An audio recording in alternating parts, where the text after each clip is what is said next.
What's going on YouTube? It's your boy Moises. We're right here in Miami right now. Today we're actually at my friend Ricardo's Airbnb. He's actually closing this week. This is the area.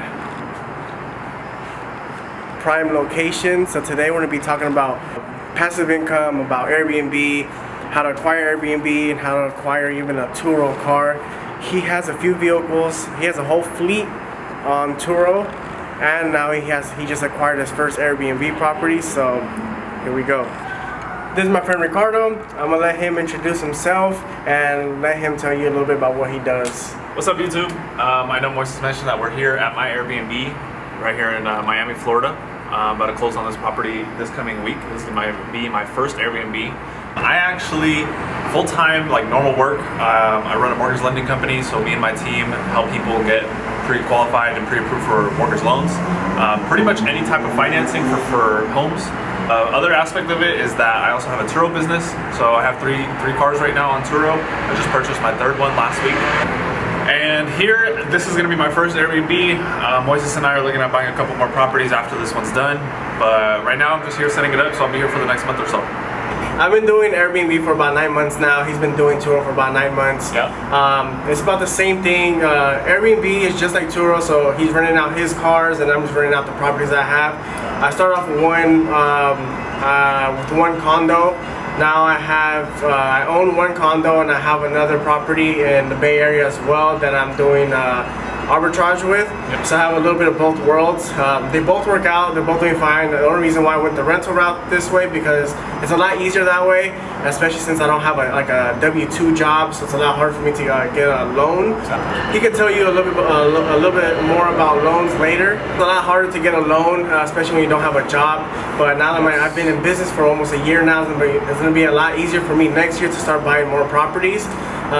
So right now I'm just kind of saving up my capital, getting ready to buy another property, especially when I do my taxes next year. Yep. So that's a little bit about me. That's what I've been doing for the last year. That's when I kind of started the YouTube journey. And a lot of you guys have been asking me questions like, what's the best route, this and that. So I have both the same routes, and he can tell you a little bit about what he does and more depth with Turo and anything with loans. Basically, my day-to-day job is helping people secure financing for their properties, right? And so in doing so, obviously I learned a lot of information just in regards to the mortgage industry and the way that I can structure loans in order to be able to purchase more real estate for myself. And so with this specific property, I bought a condo here in Miami. It's in the Miami Design District, and basically with this condo, I'm buying it with an investor loan, and so I'm not using any of my personal income. It's not looking at my tax returns. It's not looking at basically any of my documentation except for my bank statements to be able to supply the down payment and the closing costs. So that specific type of loan, I have some lenders that can do it for as low as 15% down. Now on my specific transaction, I'm bringing in 25% down. And so in this case, obviously that's a lot more money. And 25% down is a lot on a down payment. But if you're a W-2 borrower, the biggest suggestion for you, especially if you want to buy your first property or your second property, if you're doing it for your first property and you want to buy in an area where you're currently living, or if you're a remote employee, I highly suggest buying it as a primary residence, and you can move into the property. And obviously, whatever you end up deciding after that is completely up to you. Or if you want to rent it out partially, that's also an option, right?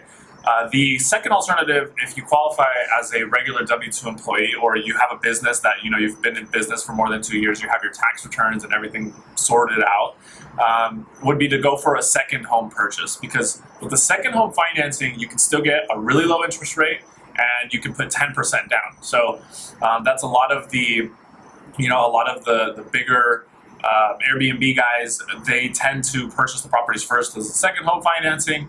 And then with future ones, we've helped a couple people with the DSCR, that investor loan that I'm talking about. But basically, they're coming in with a bigger down payment. Because the more and more property you purchase, you're going to start to run very tight on your qualifying ability. And if you want to just stack on more real estate, you need to get into the non-conventional financing, which ultimately comes in with a higher down payment and a higher interest rate. So that's basically what I'm doing with this specific property. I plan on doing a cash out refinance in the future and just pulling some of my equity out. But at the moment, I'm okay with leaving the 25% in the property. and obviously it's going to bring my monthly payment down more. So I have more room for cash flow with that, basically.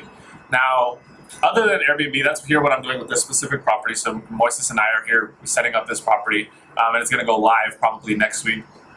The other line of business is with Turo, and I got into Turo before I got into real estate. I got into Turo, like Moises said, about 9 months ago, earlier this year. I started off with the Tesla Model S, and I do it in the Bay Area. That's where I live.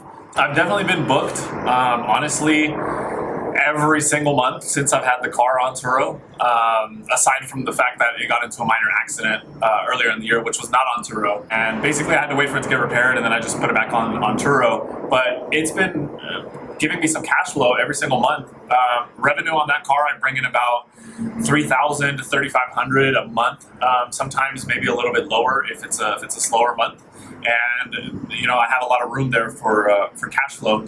I purchased the car with no money down, so I just financed pretty much all of it, and I did it directly through Tesla's website.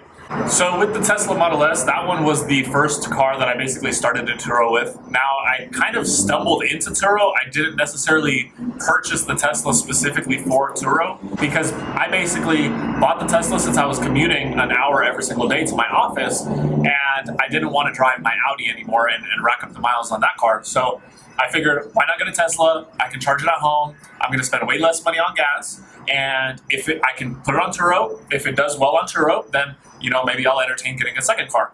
Well, it ended up getting booked so much that I wasn't able to drive the car to the office anymore. So I basically needed to purchase another car. At the time, I was thinking either I buy another Tesla or buy something else, and I could do the same thing and put it back on Turo. So the second car that I actually bought was a BMW i8, definitely way more expensive than the Tesla.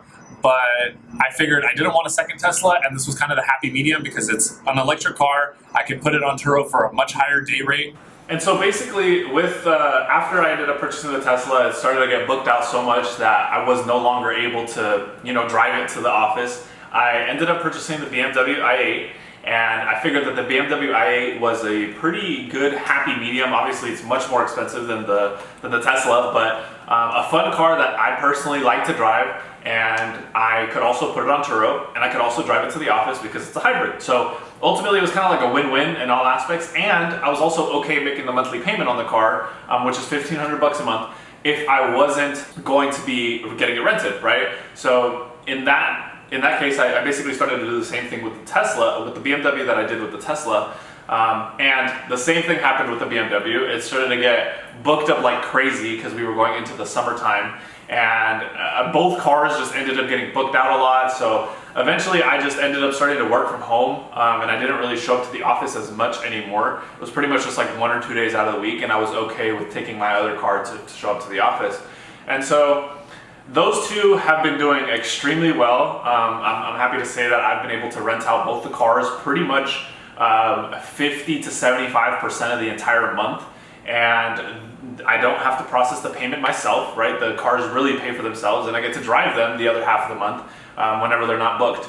So that's been cool. It's kind of been an interesting experience, just really having to, all I got to do is wash the cars or maintain the cars, which is very minimal. Obviously I have insurance on both the cars. Now, just recently, I was here in Miami. I was setting up the condo, and I was just browsing to see if I wanted to get into Turo again with a third car. And I ended up purchasing a third car here in Florida, which is a Porsche Carrera S, a 911. And those also do really well in the Bay Area with Turo. So that's going to be my third car on Turo. I'm shipping it back with me when I fly back out to the Bay Area. And I'm going to just have it listed and start going through the process again. But that's basically my current setup with the cars.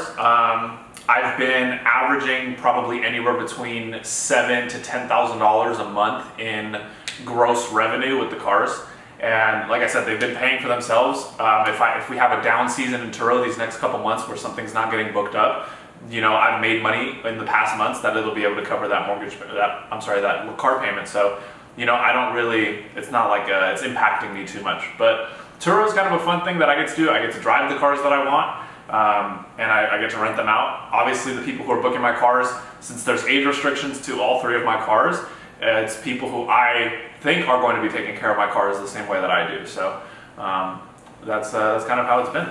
The reason why I want to have this video today is because there's two different avenues that you can take. Passive income route, whereas either Turo, which is a lot easier to acquire, like a loan. You can go to pretty much any bank and acquire a car loan rather than getting a mortgage loan. Yeah. Like I just bought a BMW. I got a 5 Series, 530i, I believe. Yeah. Yeah. I think so. And so my monthly payment on that one was $400 plus insurance. It comes out to like $500 even. But they didn't ask me for no pay stubs. They didn't ask me for bank statements. They literally just asked me for my ID. Yeah. I'm able to afford it, and I think I submitted maybe. Oh no, I just submitted 2 years of income, like how much I make, and they approved me. Yeah. So things like that, so it's a lot easier to go that route, and with that BMW, I'm looking about $2,000 to $2,500 a month. So I'm gonna be probably bringing in profit, like gross, about from $1,800 to $2,200 a month after my payments. And you'll still get to drive the car. Correct. Another thing about Turo is let's say you really want that car, but you don't, like, you can't afford that car payment. At least that's the route you can go. You start buying cars that you actually like, and just have other people pay for it. Yeah, obviously I'm going to step in there. The best thing to do is make sure that the car does well on Turo, right? You don't want to buy a car that you actually really want that is not on Turo or that doesn't do well on Turo. So, my best suggestion is definitely do your market research. It's difficult to do your market research, especially right now, because there's a very, very overinflated amount of Teslas on Turo, and so it definitely skews the numbers a little bit if you're not going to buy a Tesla, which personally, I'm not going to buy another Tesla to get into Turo. I think that the Tesla Model S that I have does really well, and it's been doing really well, and I have the track record already, but if I was to go and get another car and try to start it right now, you're going to have to bring your day rate down quite a bit, and so, it's dependent on what you really want to do. It's really just do your market research in your area. Turo has a really, really nice like a calculator basically that tells you how much you could potentially earn based off of the car and the model and whatnot, so that's on their website. I highly recommend you guys go and check that out. Also, let's just say you can start Airbnb today. I post a lot of my Airbnb stuff on my Instagram, but for any chance that you really want to start Airbnb, at least have a game plan, right, for the next 5 years or so, 2 to 5 years. Start now. You can put in the party and start doing Turo today. You start buying some cars, start getting that income coming in every month. Turo, after, let's say, being in business with Turo for the next 2 to 3 years, like after being in business for 2 years, so let's say you have a car for 2 years, it's doing well every month, you already have you bought another one, you have a whole fleet on Turo bringing in, let's say, $10,000 to $20,000 a month. Yeah. Now you get to use that income to buy your Airbnb property. For sure. So now you got the cars that you love, the cars that they get paid by other people, and you get to drive them when they're not booked. Now you also have an income that you get to buy an Airbnb property now. In case that you can't get started today, I'm sure you can get started today on Turo with a Turo car. So one of the bigger questions I know you guys might ask is how you're going to get the car, what kind of financing are you going to do, and my best suggestion for you guys, you obviously have a couple different options. You can buy the car in all cash, which honestly I would never recommend doing. There's absolutely no reason to waste that amount of money into a car, especially with interest rates being so low just across the industry. Definitely finance for sure. The other option is to lease a car. The only reason I wouldn't lease a car is because cars do really well on Turo when you have unlimited miles. And honestly, even if you put it at unlimited miles, people are not going to drive it as much as you think. And me being a person that goes and uses Turo just to like actually rent cars, the cars that have a minimum amount, nobody really wants to be restricted to that, and I've seen a lot of people specifically book my cars because I have unlimited miles. So I don't want to deal with mileage issues. That's the reason I won't lease a car. The financing route, where you finance the car and you have a monthly payment and whatnot, that's going to be my best suggestion, especially because you can buy the car with no money down if you have really great credit, or very little money down, right? Like I just purchased my Porsche with a $2,500 down payment. And it was an $80,000 car, so that's a lot of money that I financed with very little money down, right? I'll make that money back after a couple trips, and that's my best suggestion. You also have the option to put it under your business if you have a business set up for Turo specifically, or any other type of business if you do something else. So I would highly recommend putting it under your business if you can. It's definitely a lot of work. You got to set up the business credit and whatnot, but if you can put it under your business, my best suggestion is to do it so, because that way it doesn't affect your debt to income ratio when you're trying to go qualify for a mortgage later. I would say the same thing for like Airbnb. Either if you're going the arbitrage way, where you're trying to contact these properties that if they'll let you do Airbnb, or you buying a property and listing on Airbnb. Of course, you know, doing your market research, seeing what the numbers are, Of course, based on like the area and if it's high travel. Startup cost, of course, is a lot less when it comes down to renting a property. for sure. I always recommend probably buying it because of equity. In the long term, you know, I'm gonna end up doing a refinance and taking out cash from the equity that I have for my property. Yep. And you know, that equity, you know, especially right now, how the market's doing with real estate, like I'm already over $100,000 in equity with my condo, and I bought it at $155,000. Yeah. And it's already worth $245,000. Yeah. So things like that, it's like real estate is not going anywhere. Airbnb especially is not going anywhere. If anything, it's like it's growing crazy. For sure. And the same thing with Turo. Turo is still in the early stages, very early. Like, they don't know a lot about Turo. Yeah. And it's really going to be the next generation that's going to be using Turo and Airbnb on a daily. Sure.